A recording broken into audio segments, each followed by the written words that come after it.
क्या आपने कभी सोचा है कि जो जिंदगी आप जी रहे हैं वो असली है या सिर्फ एक नकल?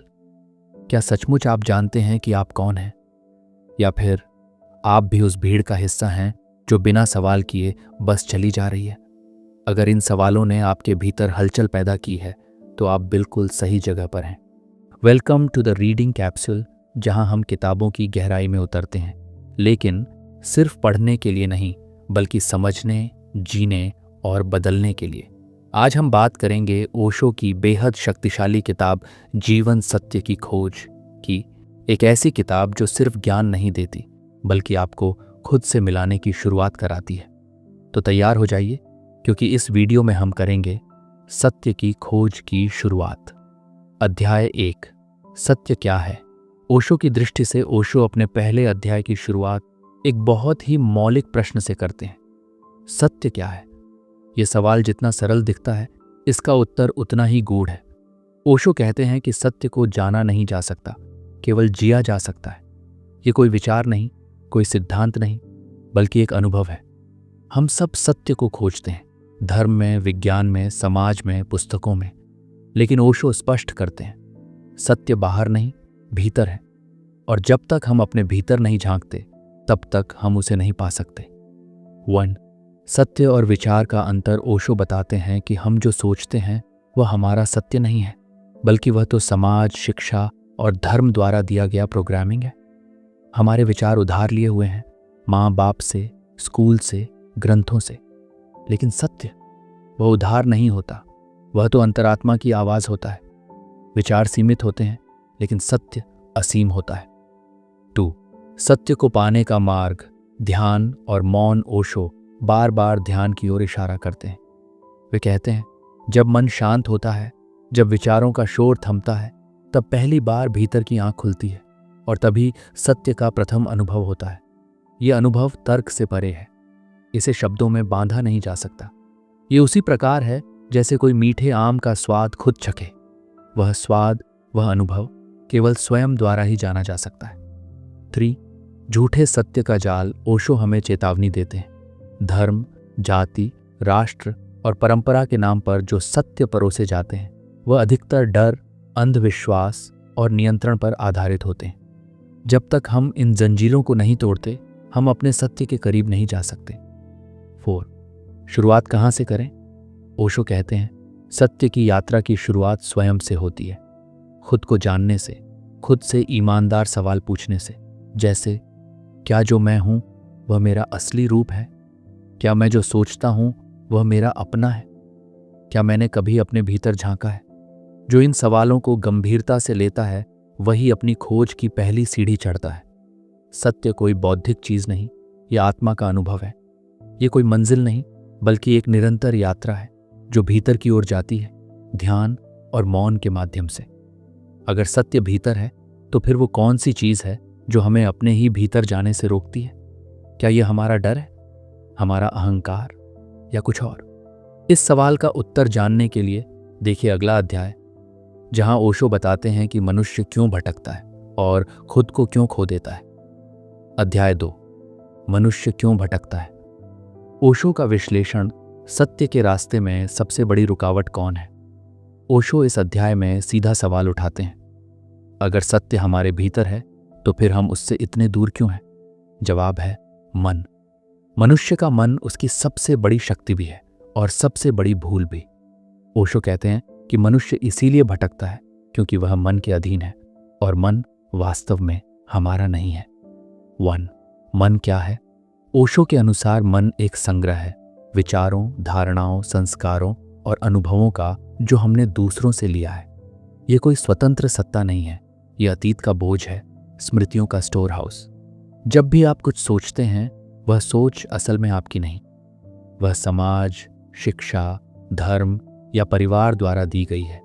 इसलिए जब मन हमें चलाता है तो हम दूसरों के बनाए रास्ते पर चलने लगते हैं, अपना रास्ता कभी खोज ही नहीं पाते। दूसरा, मन में भटकाव क्यों है?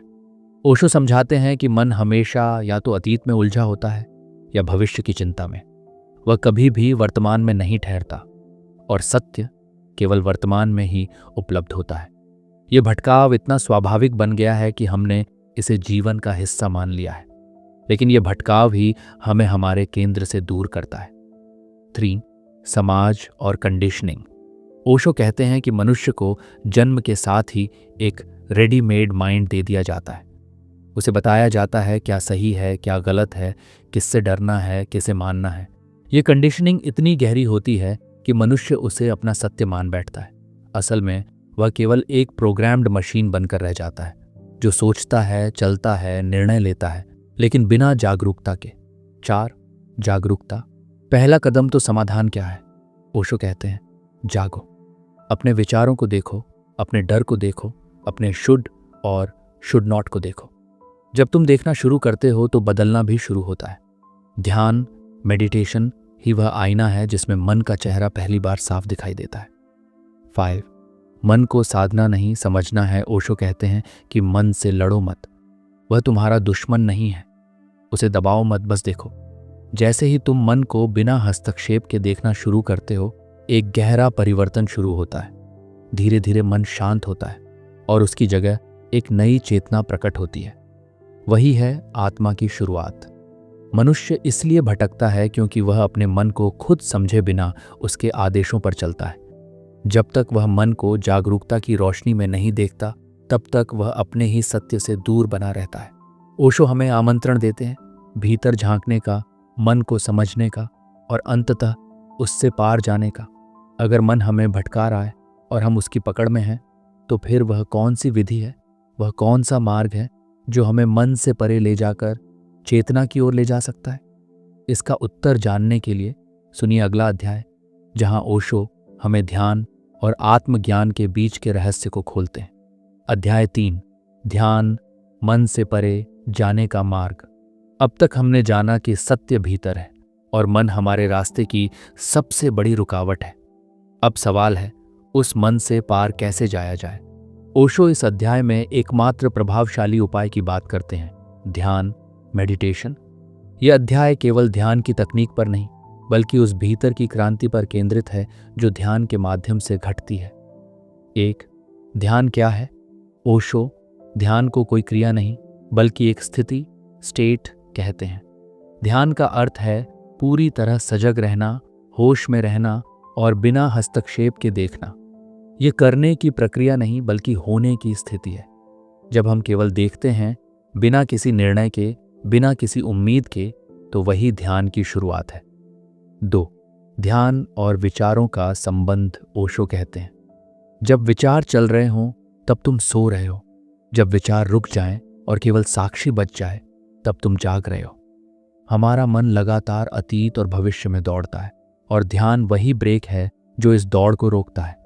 ध्यान हमें इस क्षण में लाता है जहां न भय है, न दुख, न महत्वाकांक्षा, बस शुद्ध अस्तित्व है। 3. ध्यान कोई विधि नहीं, वह जीवन की शैली है। ओशो यह स्पष्ट करते हैं कि ध्यान कोई रिचुअल नहीं, कोई मंदिर या मठ में सीमित प्रक्रिया नहीं है। ध्यान तो तुम्हारी हर सांस, हर कदम, हर क्रिया में उतर सकता है। जब तुम भोजन करो और केवल भोजन पर ध्यान दो, वह ध्यान है। जब तुम चलो और अपने चलने को महसूस करो, वह ध्यान है। ध्यान का मतलब है पूरे होश के साथ जीना। 4. ध्यान की बाधाएं। ओशो बताते हैं कि ध्यान में सबसे बड़ी बाधा है हमारी बोरियत और बेचैनी। जैसे ही हम चुप बैठते हैं, हमारा मन 1000 आवाजें पैदा करता है, लेकिन यहीं से यात्रा शुरू होती है। अगर हम इन आवाज़ों से भागे नहीं, बल्कि उन्हें शांत भाव से देखें, तो धीरे धीरे वे स्वयं मौन हो जाती हैं और उसी मौन में सत्य की पहली झलक मिलती है। 5. ध्यान और आत्मा का मिलन। ध्यान का अंतिम फल क्या है? स्वज्ञानी बनना। जब तुम अपने भीतर उतरते हो तो धीरे धीरे मैं कौन हूं का उत्तर मिलने लगता है। वह उत्तर शब्दों में नहीं होता, वह होता है एक अनुभव, एक एहसास कि तुम शरीर नहीं हो, मन नहीं हो, बल्कि शुद्ध चेतना हो। ध्यान केवल बैठने की तकनीक नहीं, ये जीवन को पूरी जागरूकता से जीने की कला है। ये मन की सीमाओं से परे जाने का रास्ता है, जहां तुम्हें अपने असली स्वरूप का दर्शन होता है। ओशो कहते हैं ध्यान में ही वह द्वार है जो आत्मा से परमात्मा तक खुलता है। अगर ध्यान हमें हमारे भीतर की चेतना तक ले जाता है, तो फिर वह कौन सी आंतरिक ऊर्जा है जो ध्यान के माध्यम से जागती है और हमें चेतना की अगली अवस्था, समाधि तक ले जाती है?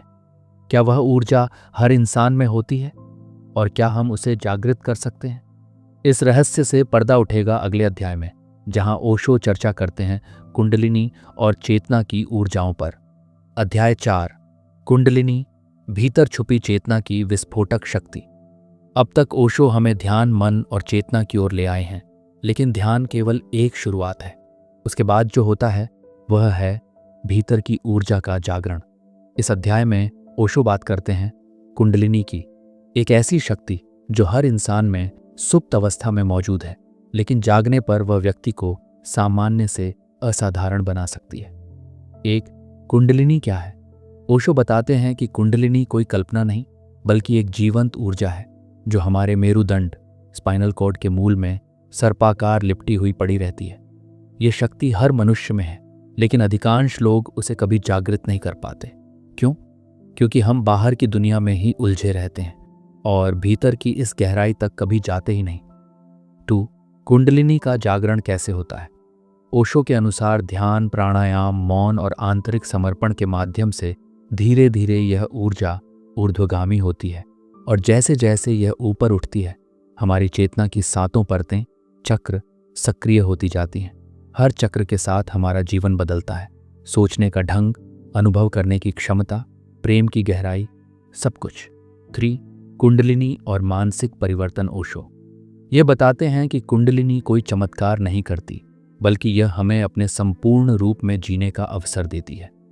जब यह शक्ति जागती है तो व्यक्ति का मन, शरीर और आत्मा एक अलग ही स्तर पर कार्य करने लगते हैं।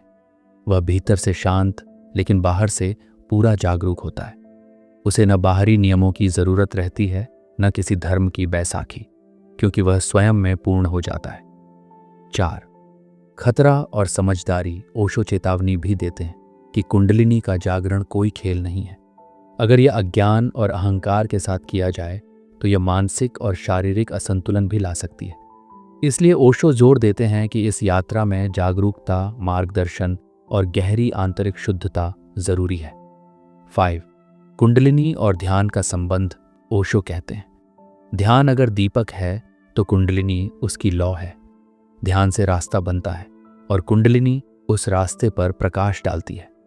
ध्यान से ही यह ऊर्जा ऊपर उठने लगती है और अंततः व्यक्ति की चेतना समाधि की ओर प्रवाहित होती है।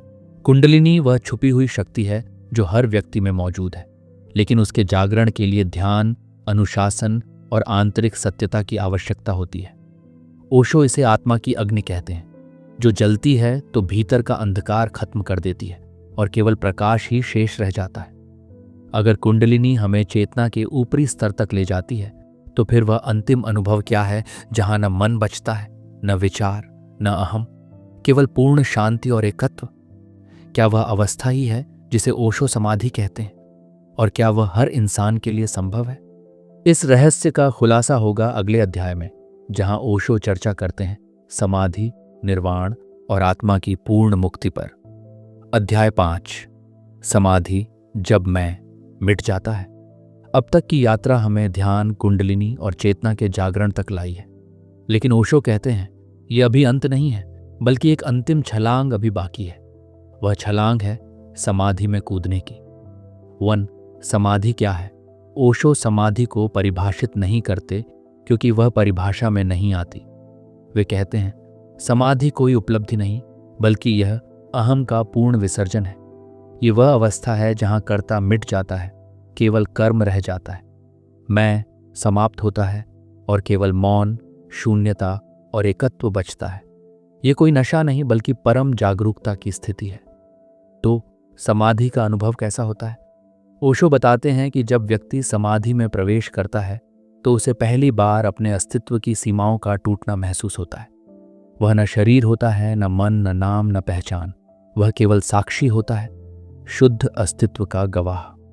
समाधि में समय रुक जाता है, गति रुक जाती है और भीतर एक ऐसा मौन प्रकट होता है जो शब्दों में नहीं समाया जा सकता। 3, समाधि और मृत्यु। ओशो कहते हैं कि समाधि में प्रवेश करना मृत्यु को जीतना है, क्योंकि यहाँ व्यक्ति पहले ही अपने स्व की मृत्यु को स्वीकार कर चुका होता है। जो मरने से पहले मर जाता है वह कभी मरता नहीं। ये वह चैतन्य स्थिति है जिसे बुद्ध, महावीर और कृष्ण ने जिया। 4. समाधि और निर्वाण का अंतर ओशो स्पष्ट करते हैं कि समाधि व्यक्तिगत मौन है, जबकि निर्वाण है पूर्ण विलय। समाधि में तुम मौन में हो, निर्वाण में तुम मौन ही हो। समाधि एक द्वार है और निर्वाण उस द्वार से पार जाने की अवस्था। यहाँ तुम ब्रह्मांड के साथ एकाकार हो जाते हो, जैसे बूंद समुद्र में विलीन हो जाए। 5. समाधि के बाद जीवन कैसा होता है?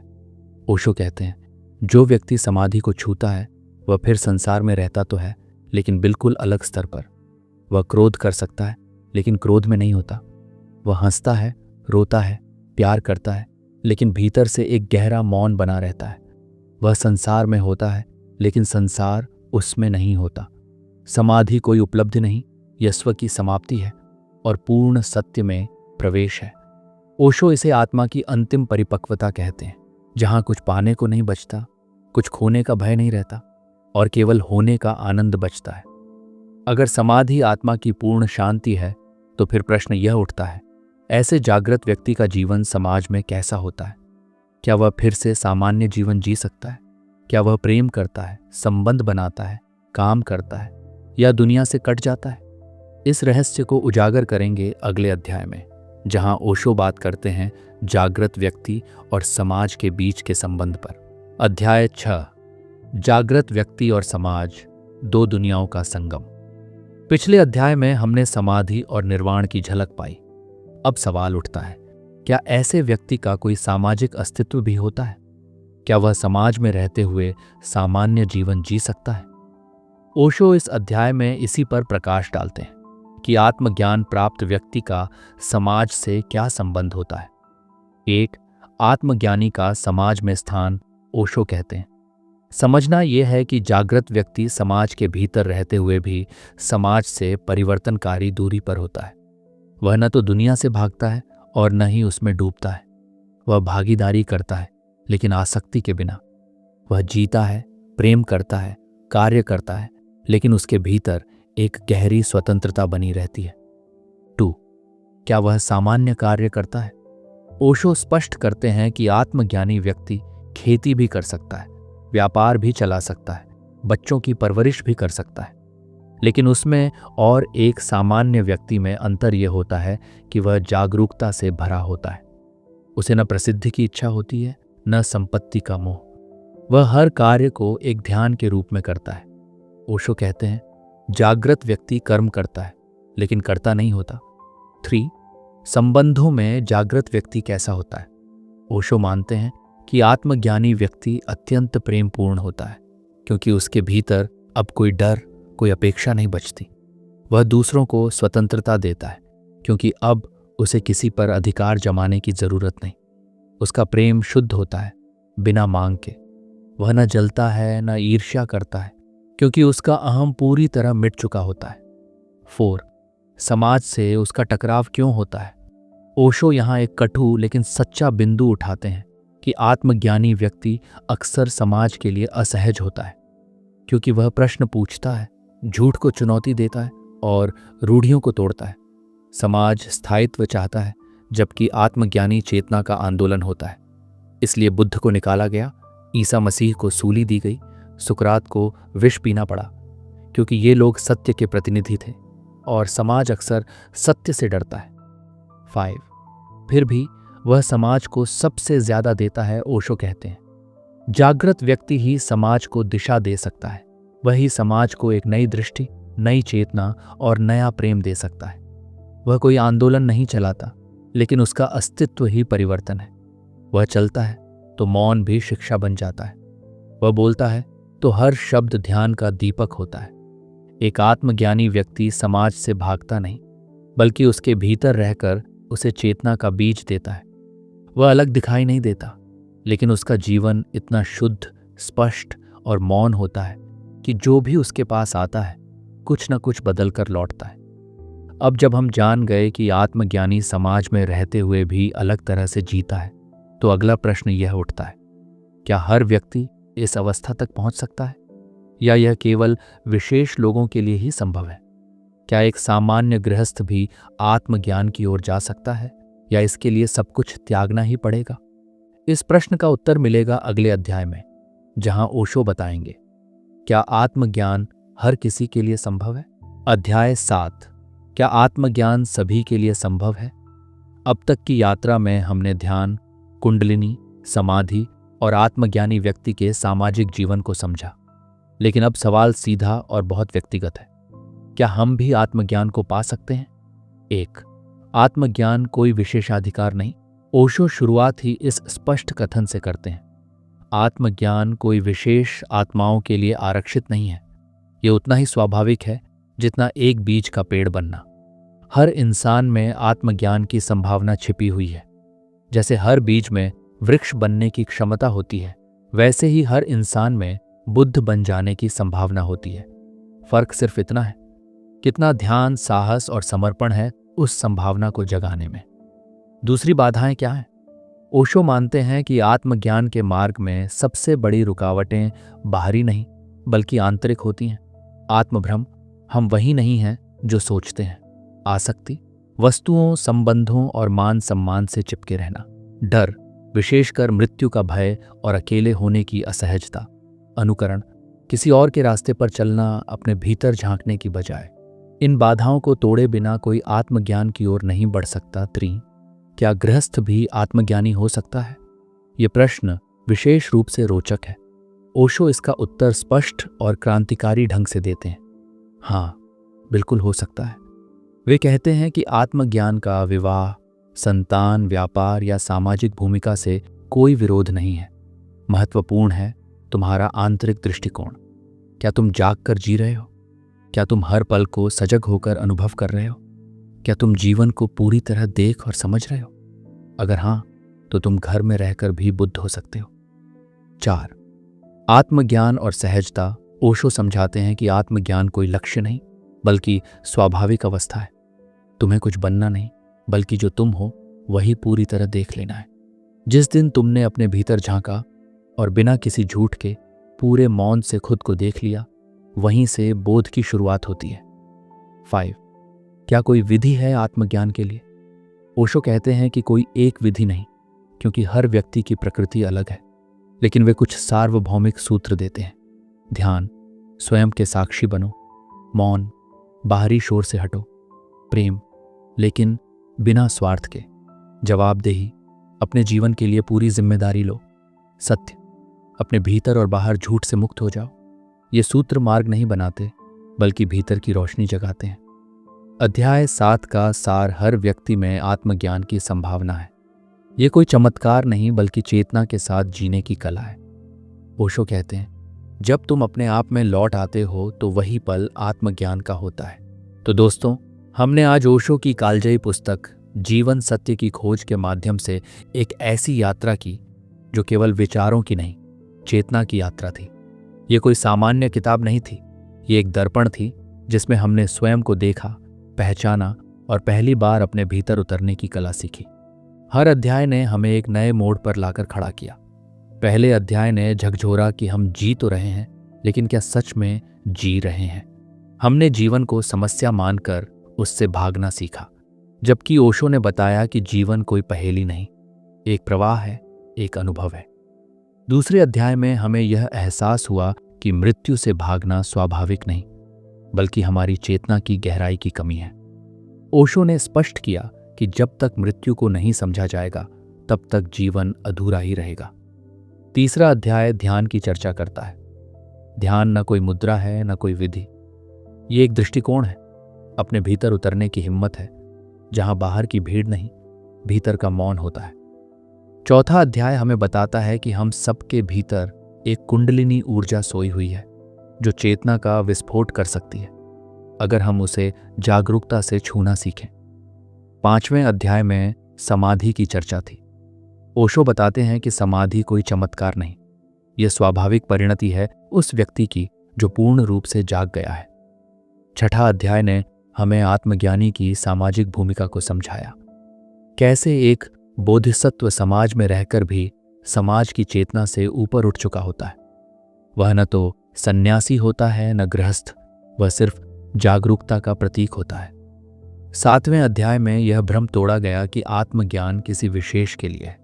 नहीं, यह हम सबके भीतर संभव है, बस जरूरत है साहस, मौन और स्वयं से मुठभेड़ की। 8वें और अंतिम अध्याय में यह स्पष्ट होता है कि आत्मज्ञान अंत नहीं, बल्कि नए जीवन की शुरुआत है, जहां आप कार्य भी करते हैं लेकिन कर्ता नहीं होते, जहां आप प्रेम करते हैं लेकिन अपेक्षा नहीं रखते, जहां जीवन के हर क्षण में एक मौन सौंदर्य, एक मधुर उपस्थिति और एक गहरी शांति होती है। सत्य की इस यात्रा को जारी रखने के लिए सब्सक्राइब करें द रीडिंग कैप्सूल को।